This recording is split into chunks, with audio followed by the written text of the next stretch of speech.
Egbert was the first monarch to establish a stable and extensive rule all over the Anglo Saxon England. After returning from exile in France in 802, he regained his kingdom of Wessex.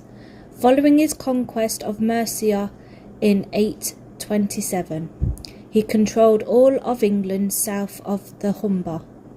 After further victories in Northumberland and North Wales, he is recognised by the title Anglo Saxon Ruler of the British.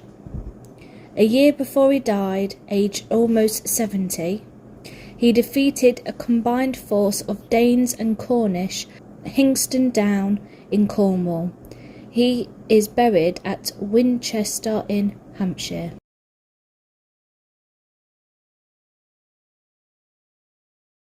Son of Egbert and father of Alfred the Great.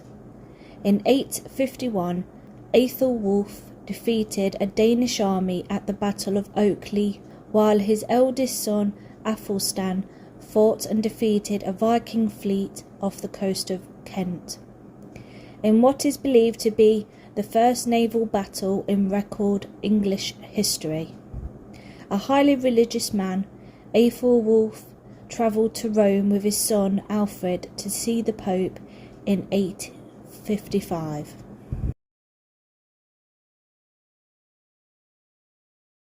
The second son of Aethelwulf, Aethelbald, was born around 834. He was crowned at Kingston upon Thames in southwest London, after forcing his father to abdicate upon his return from pilgrimage to Rome. Following his father's death in 858, he married his widowed stepmother, Judith. But under pressure from the church, the marriage was annulled after only a year. He is buried at Sherborne Abbey in Dorset.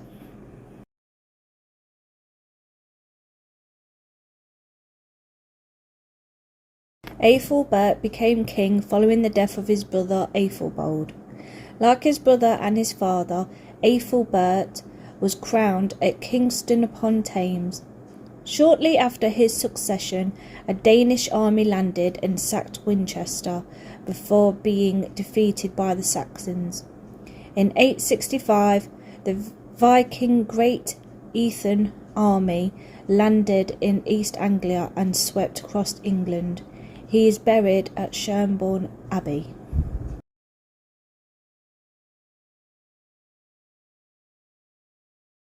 Aethelred succeeded his brother Aethelbert. His reign was one long struggle with the Danes, which had occupied York in 866, establishing the Viking kingdom of Jorvik. When the Danish army moved south of Wessex, itself was threatened, and so together with his brother Alfred, they fought several battles with the Vikings at Reading, Ashdown and Basing. Aethelred suffered serious injuries during the next major battle in Hampshire. He died of his wounds shortly after at Dorset, where he was buried.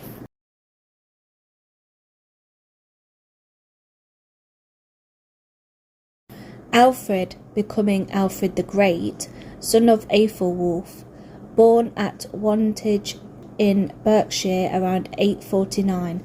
Alfred was well educated and is said to have visited Rome on 2 occasions. He had proven himself to be a strong leader in many battles, and as a wise ruler managed to secure 5 uneasy years of peace with the Danes, before they attacked Wessex again in 877. Alfred was forced to retreat to a small island in the Somerset Levels, and it was from here that he masterminded his comeback, perhaps burning the cake as a consequence.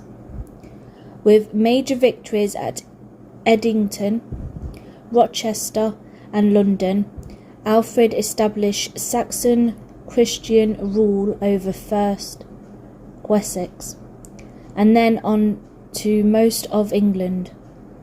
To secure his won boundaries, Alfred founded a permanent army and a royal navy. To secure his place in history, he began the Anglo Saxon Chronicles.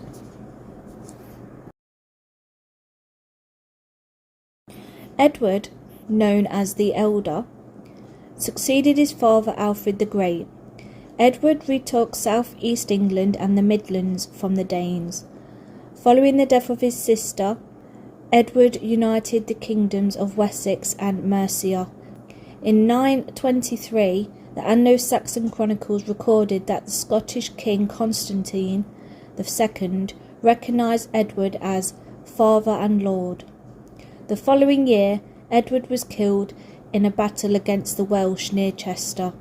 His body was returned to Winchester for burial.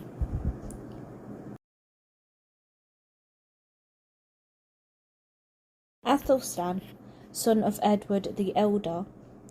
Athelstan extended the boundaries of his kingdom at the Battle of Brunanburh in 937, and what is said to be one of the bloodiest battles ever fought on British soil.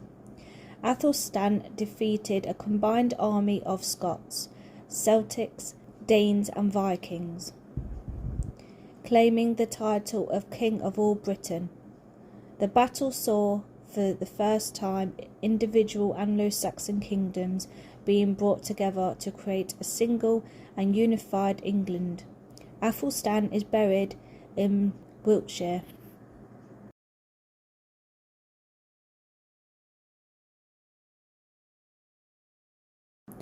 Edmund succeeded his half-brother Athelstan as king at the tender age of 18. Having already fought alongside him at the battle 2 years earlier, he re-established Anglo-Saxon control over northern England, which had fallen back under Scandinavian rule following the death of Athelstan. At just 25, and while celebrating the feast of Augustine, Edmund was stabbed by a robber in his royal hall at Puckle Church near Bath. His 2 sons were perhaps considered too young to become king.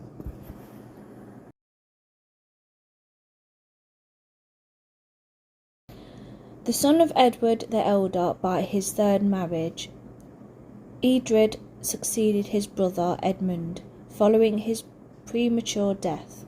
He followed in the family tradition of defeating Northmen, expelling the last Scandinavian king of York, Eric Bloodaxe, in 954. A deeply religious man, Edred suffered a serious stomach ailment that would eventually prove fatal. Edred died in his early 30s, unmarried and without an heir. At Thorne in Somerset, he is buried in Winchester. Eadwig, the eldest son of Edmund I. Edward was about 16 when he was crowned King of Kingston upon Thames in south-east London. Legend has it that his coronation had to be delayed to allow Bishop Dunstan to prise Edwin from his bed and from the arms of his mother. Perhaps unimpressed by the interruption, Eadwig had Dunstan exiled to France. Eadwig died in Gloucestershire when he was just 20. The circumstances of his death are not recorded.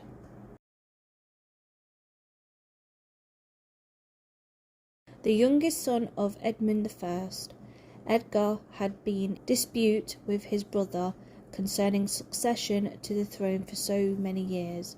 Eadwig's mysterious death, Edgar immediately recalled Dunstan from exile, making him Archbishop of Canterbury as well as his personal advisor. Following his carefully planned coronation in Bath in 973, Edgar marched his army to Chester to be met by 6 kings of Britain. The kings, including the King of Scots and various princes of Wales, are said to have signalled their allegiance to Edgar by rowing him in his state barge across the River Dee.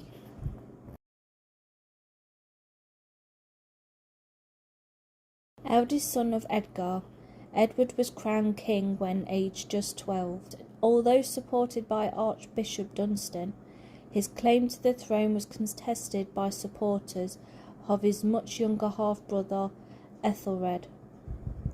The resultant dispute between rival factions within the church and nobility almost led to civil war in England. Edward's short reign ended when he was murdered at Croft Castle by followers of Ethelred. After just 2.5 years as king, the title Martyr was a consequence of him being seen as a victim of his stepmother's ambitions for her own son Ethelred.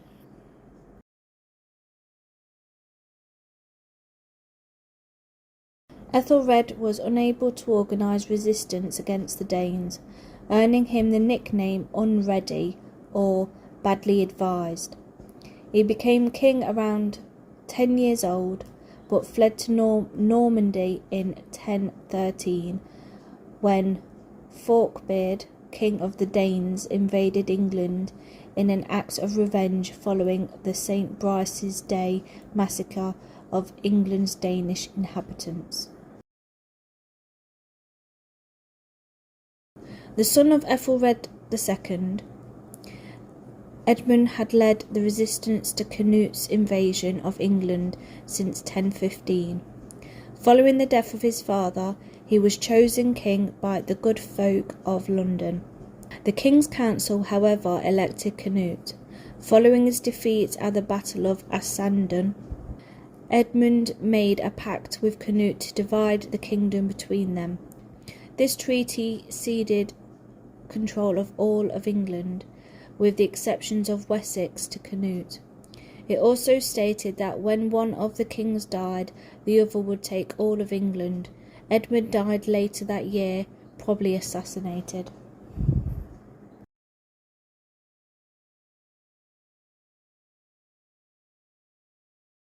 Canute the Grey, the Dane, became king of all England following the death of Edmund II, the son of Forkbeard. He ruled well and gained favour with his English subjects by sending most of his army back to Denmark.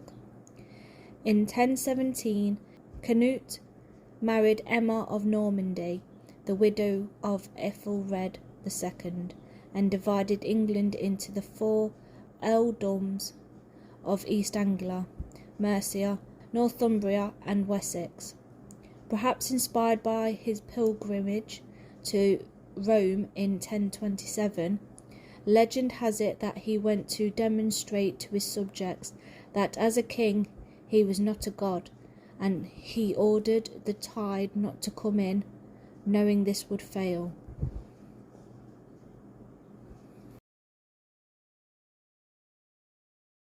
Also known as Harold Harefoot, in recognition of his speed and skill as a hunter, Harold was the illegitimate son of Canute. He claimed the English crown on the death of his father, whilst his half-brother, the rightful heir, was in Denmark fighting to protect his Danish kingdom. Harold died 3 years into his reign, just weeks before his brother was due to invade England with an army of Danes.